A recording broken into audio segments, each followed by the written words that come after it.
War is changing fast, and the weapons leading the charge sound like something out of science fiction. First up, hypersonic missiles.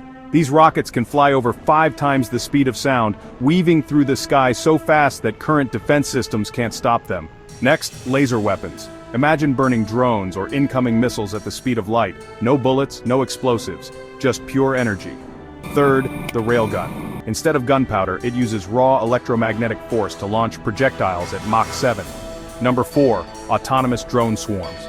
These aren't just single drones, but hundreds working together, guided by AI.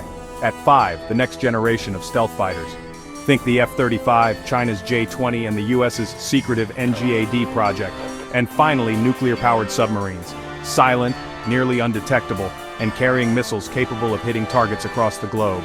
These 6 weapons, hypersonics, lasers, railguns, drone swarms, stealth fighters, and nuclear subs, aren't just tools of war. They're glimpses into the future of military power. Which one scares you the most?